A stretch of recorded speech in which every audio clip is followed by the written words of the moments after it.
warahmatullahi wabarakatuh. Perkenalkan, saya Hanifah Awanis dari Subdit 1. Kali ini teman saya ingin mewawancarai peneliti kesehatan. Mari simak video berikut ini. Assalamualaikum warahmatullahi wabarakatuh. Di sini kami akan mewawancarai salah satu guru di SMK Negeri 1 Prengapus yang bertugas di kesiswaan. Beliau adalah Pak Yuner.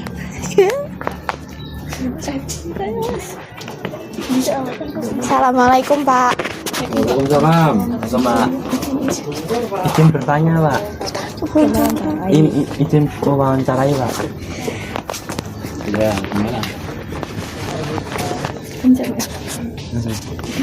Yang pertama Pak, bagaimana ruang lingkup dalam pengelolaan kesiswaan? Maksudnya berapa? Bisa dijelaskan. Nah, jadi tentang yang Keorganisasiannya itu gimana Pak? Dalam kesiswaan. Jalan kesiswaan. Ya. Organisasinya. ya Siswaan salah satu badan di sekolah yang menangani siswa yang khususnya.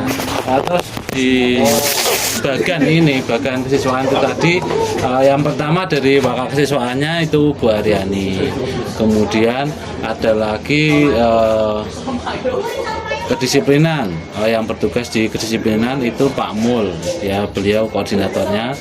Kemudian ada lagi di posisi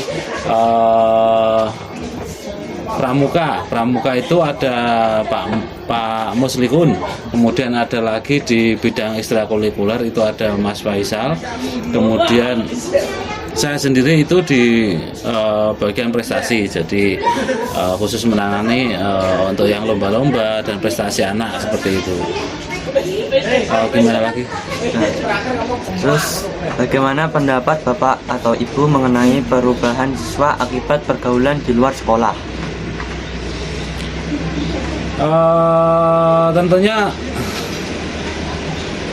pada masa-masa kalian ini ya, pada masa SMK itu kan lagi mencari jati diri, jadi pergaulan itu jadi sangat penting menentukan bagaimana karakter orang itu, siswa tersebut. Baiknya itu menjalin komunitas yang baik, yang positif. Misalnya ya olahraga kayak gitu.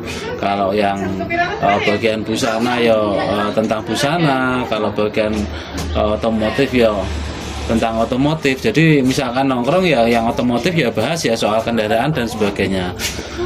Tapi kalau sekarang ya ketika dia sudah berjalan melenceng dari sesuatu yang positif, misalnya nongkrong dalam tanda kutip yang negatif, misalkan nih rokokan, mabuk-mabukan seperti itu, jadinya membawa dampak yang sangat buruk untuk anak-anak kita ini. Terus apalagi ya, gadget, terutama gadget, jadi HP itu kadang anak itu terlalu fokus di HP. Nah, jadinya banyak komunitas buruk yang terjadi karena HP. Misal di grup-grup Facebook itu tadi, jadi banyak ada yang grup tawuran dan sebagainya. Itu kan ada karena media sosial. Jadi anak itu kurang bijak dalam mengelola media sosialnya tersebut. Gitu. Selanjutnya Pak, menurut Bapak, bagaimana cara memilih pergaulan agar para siswa tidak terjerumus ke dalam pergaulan negatif? Jadi kadang kita salah berpikir. Jadi kadang yang negatif itu yang menyenangkan, sebetulnya salah. Karena yang positif juga banyak yang menyenangkan kok. Kalau yang negatif itu kan terkesan kalau menurut mereka itu kadang ya keren, maco kayak gitu ya. Padahal kan tidak. Kalau saya sih karena sebagai olahraga, kalau saya ya lebih keren mereka bergabung di klub-klub olahraga, misalkan selain di olahraga juga banyak lah klub-klub, intinya ke kegiatan yang positif kayak gitu. Selanjutnya Pak, mengenai kedisiplinan, upaya apa yang harus dilakukan untuk meningkatkan kedisiplinan?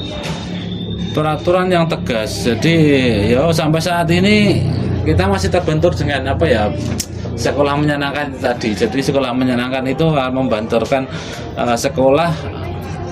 Jadi sekolah itu kurang bisa menindak dengan sangat tegas karena ada aturan tersebut. Nah, harapan saya yo aturan itu dipertegas lagi. Misalkan memang anak itu harus dikembalikan di orang tua, ya dikembalikan. Kalau saya seperti itu. Selanjutnya Pak, apa kendala Bapak atau Ibu dalam menghadapi anak yang tidak disiplin? Jadi macam-macam anak ya. Jadi anak itu macam-macam. Ada yang perlu kita tindak dengan tegas, ada yang tidak. Jadi ada anak yang memang karena kelalaian itu bukan karena kesengajaan, ada yang karena sengaja. Kalau ketika karena kesengajaan ya memang harus ditindak dengan tegas gitu aja. Kalau yang lalai ya kita cukup ingatkan baik-baik, itu aja sih. Terus Selanjutnya, apa saja bentuk pendidikan karakter yang dapat dilakukan? pendidikan Karakter.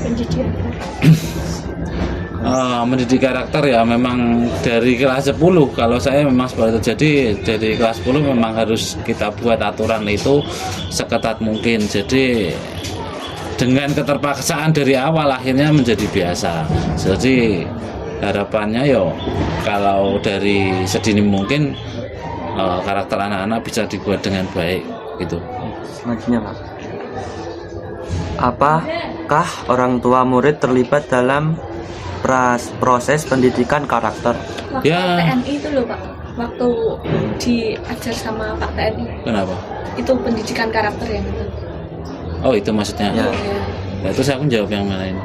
Yang orang tua Yang orang tua. terlibat. Yang keterlibatan orang tua terhadap karakter peserta didik. Ya. Ya sangat berpengaruh. Memang pengaruhnya sangat besar sekali karena guru yang pertama itu kan orang tua yang mendidik kalian dari bayi. Karakter itu kan terbuat dari bayi sampai dewasa. Jadi ya pengaruhnya sangat besar. Cuma kadang ya namanya di sini itu lingkungan industri ya. Jadi kadang orang tua itu bekerja terlalu capek sampai pulangnya mungkin larut malam sehingga kurang mengawasi anak-anaknya di rumah. Kadang dilemanya di situ. Jadi di sekolah itu kan kita cuma mengajar dan mendidik. Tapi kan lagi ketika kembali ke rumah itu ketika di rumah kok sudah tidak ada orang tuanya, misalkan orang tua yang masih kerja dan sebagainya, otomatis anak akan menjadi lebih dalam tanda kutip liar. Jadi dia bebas sesuka hatinya kayak gitu. Ya, harapannya ya orang tua lebih lebih mau bekerja sama gitu soal pendidikan untuk anak gitu. Baik. Bagaimana respon siswa-siswi saat diadakannya pendidikan karakter? Pendidikan karakter yang sama itu Pak, antara itu maksudnya. Kalau respon anak pasti tentunya tidak suka, itu sudah pasti karena memang berat. Tapi ya tidak masalah, kan tidak harus suka karena memang itu pendidikan karakter, tujuannya sesuatu yang tujuannya baik ya memang harus dilakukan kayak gitu. Selanjutnya Pak, apa saja faktor penghambatan pendidikan karakter dari diadakannya para TNI? Apa saja? Faktor penggambaran. Faktor penghambat. Hambatannya kalau dari pihak guru, pihak sekolah sih tentu saja mungkin tidak ada hambatan. Cuma mungkin hambatan yang lain itu dari peserta didik itu sendiri, jadi masih kurang disiplin kayak gitu. Mungkin ya kalau saya sarannya ya memang harus lebih tegas lagi besok-besok lagi kalau ada pendidikan karakter gitu. Selanjutnya, apakah ada perubahan dari diadakannya pendidikan karakter? Jika ada, apa saja perubahannya? Tentu saja ada. Cuma ya tidak bisa maksudnya tidak bisa drastis berubah langsung total, karena kan itu tadi pendidikan itu sejak dari bayi sampai sekarang. Ketika ada pendidikan karakter yang cuma beberapa hari, ya mungkin ada sedikit perubahan, yaitu di kedisiplinannya sedikit ya, tapi yang tidak banyak. Terus apa lagi? Sudah Pak. Udah gitu aja. Ya udah. Terima kasih Pak Zuna karena sudah mau diwawancarai. Terima kasih. Oh iya, sama-sama. Udah ya, gitu ya. Pak, bisa